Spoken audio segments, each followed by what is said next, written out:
So we're going to learn about iNaturalist in a little bit of an impromptu video. I had wanted to do like a presentation or something like this on iNaturalist because I think it is an extremely important and super cool resource for anyone who's interested in nature in any way to literally get involved in it.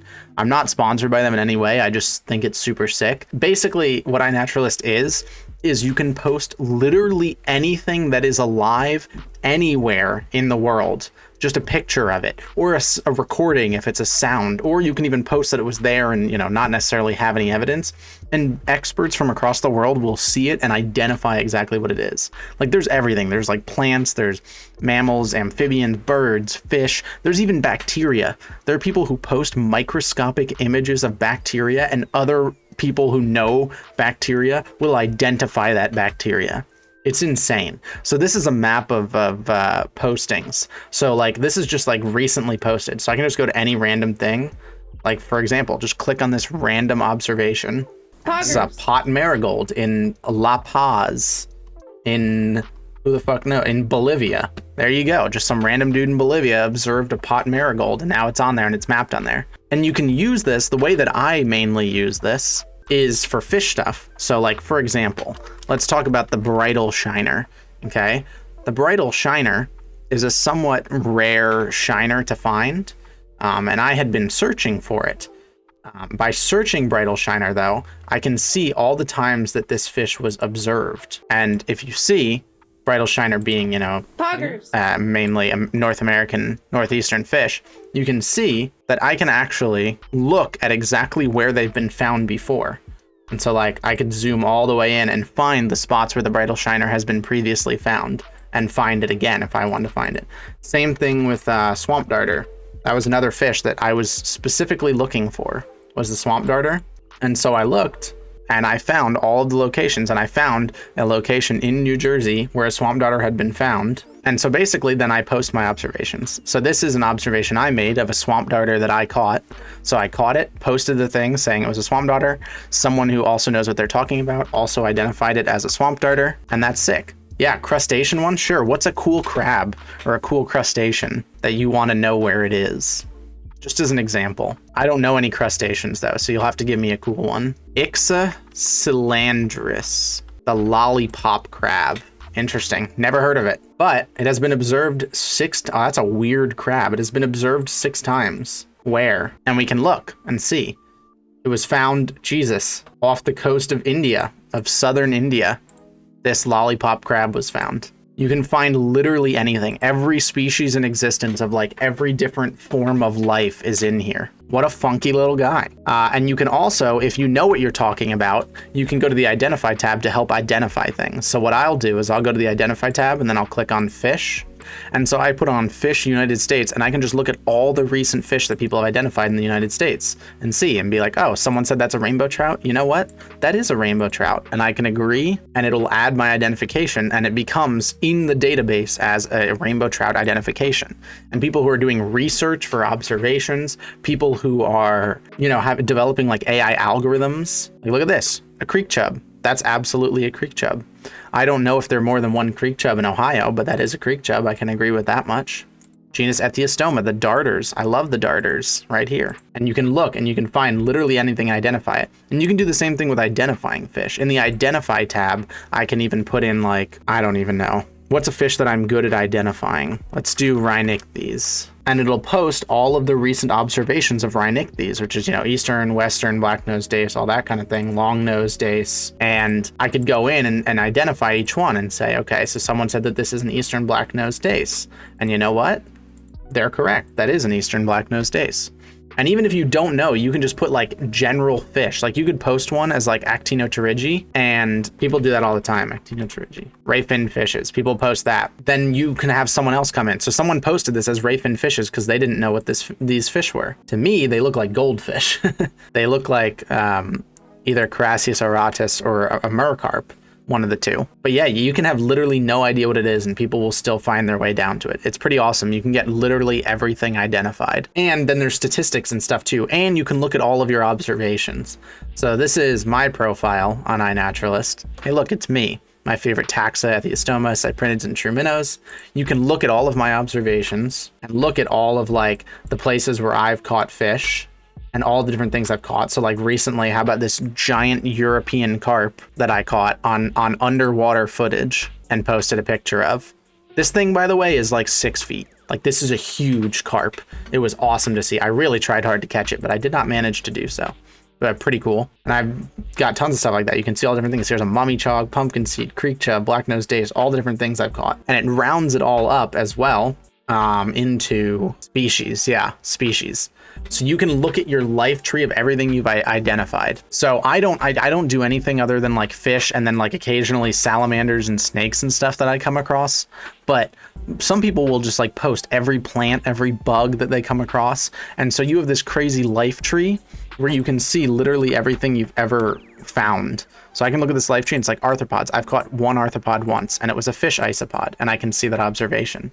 And this is literally the tree of life. You can fill out the tree of life by finding things in nature, looking at plants and bugs and stuff like that, and literally fill out the tree of life. I can go to reptiles and see that I've found common water snake and common garter snake. And I found a snapping turtle, a painted turtle, a diamondback, a musk turtle. If I go to ray-finned fishes, I can see silversides, toadfishes, carangiforms. Say toadfishes, for example. I found an oyster toadfish once. Sure, let's look at that observation. Boom, there's an oyster toadfish that I caught once upon a time. All of my, yeah, you can see, you can tell what I'm specialized in though, pretty easily. Because if you go to minnows, suckers, carps, and loaches, you see all of these species, all of like the Natropus, Notomogonus, Semiotilis, all of those species, which I've caught. So it's awesome. You can literally fill out the tree of life by catching stuff. I could go outside right now, take a picture of a plant, post it on here. I don't have to know anything about what it is. I can just put plant. Someone will come in, tell me exactly what plant it is, and it'll get added to my tree of life.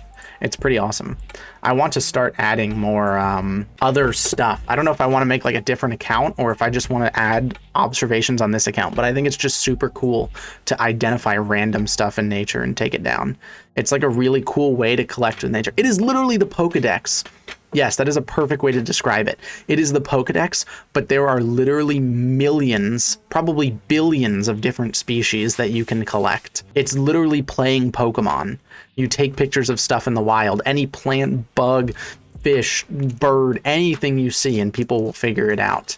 It's awesome. This fish isopod, by the way, was in the gills of a fish that I dissected. I dissected a dogfish, and this thing was in its gills. Pretty cool. It's a parasitic isopod.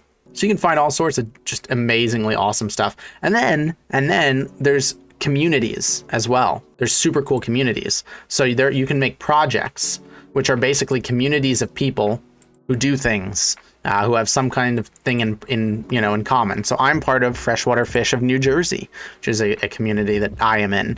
And so in the Freshwater Fish of New Jersey, anyone who identifies a freshwater fish in New Jersey will have their observation added here. And you can look at all of the observations that people have had in New Jersey of freshwater fish. Freshwater Fish of New Jersey. And so it'll show you, these are all that, whoa, 3 hours ago, someone found an eastern mud minnow and a black-banded sunfish 2 days ago. I've been looking for both of these. Wait, where did someone find an eastern mud minnow? In the Glassboro Wildlife Management Area. Where is this? Oh, this is way South Jersey. So see, if I was interested in catching an eastern mud minnow, I can look here and see all of the observations of them. And I can see that in South Jersey, there's an observation recently. So that's pretty cool. But you can look at all of the species. So I can see this is every species in a freshwater fish in New Jersey and how many times it's been identified. You can see who's identified, and then you can also see who's observed the most fish. And this is who has observed the most fish in New Jersey, freshwater fish. Second place has 82 observations. First place, a certain someone has 271 observations. But I don't actually yet have the most species. I have 30 species. There are 2 people with more than me. So I need 2 more species. Once I get this Sunday, actually, in 2 days, I'm going to a place with a friend to try and catch an eastern mud minnow, that one that we just saw, and a pirate perch. Pirate perch have their anus on their throat. So instead of their anus being in the back, it's on their throat, it's on their neck. And I'm gonna try and catch one of those and an eastern mud minnow this Sunday. And if I catch both of those, then my observations will go up to 32 and I'll have caught the most freshwater fish species in New Jersey. You guys wanna see the pirate perch? It's wacky. Do you fish? I don't use a hook and line, but I do fish with a hand net and with a seine net. I don't use any hooks though. Is this site just for fish? No, it's for literally everything living. We looked at crustaceans earlier. You can look at like, I don't know, like a Japanese stilt grass. You could look at a bacterium. Anyways, this is a pirate perch. I can look at pirate perch observations. Let's look at where pirate perch have been found. Pirate perch are found all across the, the eastern/Midwest United States. And you can see, where's a good image of them? They're a pretty normal looking fish, except for the fact that their anus is right there. Their anus is literally under their throat. That's their anus right there. Instead of it being in the back, they don't have an anus right here. And so technically, even though this would normally be called the anal fin on a fish, this is no longer called the anal fin. I mean, it is, but technically it isn't, because why are they pirates? I think they were named pirate perch because they didn't play well with others. I think they fought the other fish that they were originally in aquariums with, and so they were considered like brutal, like pirates. I think that's where the name comes from. I don't exactly remember. But another cool thing about this is not only does it have the scientific name and the name here, I can click on this scientific name and it takes me to the general page. It tells me the person who's observed the most pirate perches, the person who's identified the most. There are a total of 435 observations of pirate perches. The last time was this. There's seasonality. I can see when this fish usually is around. So I can see that April is the best time actually to catch them. May and June are not good times to catch them. July, it starts going back up, and October for some reason is a really good time to catch pirate perch. I can see the seasonality and see the history of them being observed over time, their life stages, their sex, literally everything been seen. And there's this whole page which has literally like all known information about that creature. And this is for everything. Like, name a random plant, because we've been focusing on living things. Name a plant. What's a plant that any of you guys find interesting? Foxglove? Which foxglove? We'll do purple foxglove. How about that? The purple foxglove. It's been observed 27,000 times. Pretty much all across the world. Yeah, this thing's common everywhere. Look at that. It's all across the world. And I can just go, look, oh, today, someone literally observed this purple foxglove today. Looks white to me, but what do I know? In Colombia, in South America. Today, someone observed it in Colombia. And I can go to its page, and it even has a thing. It says that it's non-native. So it even tells you that. It's introduced in the United States. I can see its seasonality. Wow, look at that. Purple foxgloves bloom in June. So you can mostly tell, if you were looking for a purple foxglove, it looks like the best time to go is in June, and you're not really going to find any in other months. And then you have all the information about the species, all of this. And you can do that for any species. You can literally do it for bacteria. You can do it for microbial bacteria, and they'll still be there. So this is a lesson in the fact that you need to be using iNaturalist if you're not. It's literally like a direct, amazing connection with nature. It turns finding living things into like a game. It's literally like catching Pokemon. It's awesome. It literally gives you a Pokedex of living things in the real world. So if you're not using it, you definitely should be. And if you do start using it, feel free to follow me. This is my username. You can follow other people and see stuff that they post. So feel free to follow me. I have 13 followers. Feel free to join them and you'll be able to see when I post cool fish.